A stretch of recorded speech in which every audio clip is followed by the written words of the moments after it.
I gyfeiriad Georgievski, Holmes yn ennill y meddiant, Ceri Morgan ymlaen at Liam Thomas, na chi bas i ganfod Kyle Williams, rownd y golwr, rhwyd ochr. Wilson i gymryd y gicrydd, i gyfeiriad Shaw, Shaw'r peniad, a'r bediad rhwydd yn y diwedd i Edzi, cyn golwr Bangor wrth gwrs. Rittenberg yn lledu'r chwarae, Wilson mlaen at Luke Wall.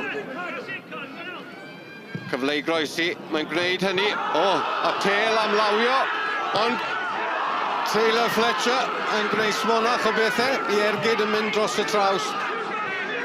Ond mae e'n cwyno fod na lawio'n fyna yn y cwrt.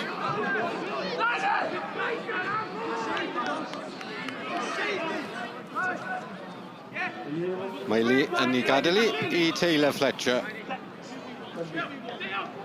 Wilson a'r croesiad i gyfeiriad Rittenberg eto! Ond y swyddog cynorthwyol yn dynodi fod Rittenberg yn cam sefyll o'r croesiad greiddiol gan Wilson. Ond mor anlwcus wedyn. Doedd Edzi ddim i wybod.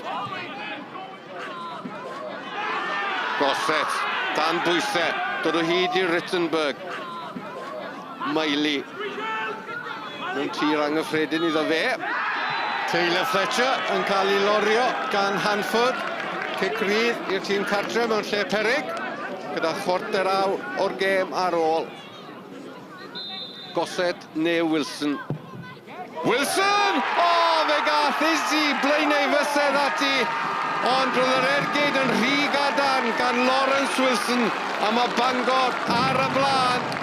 Gol gyntaf, Lawrence Wilson y tymor yma. Hard-fought victory today. Are you pleased with the performance and the result?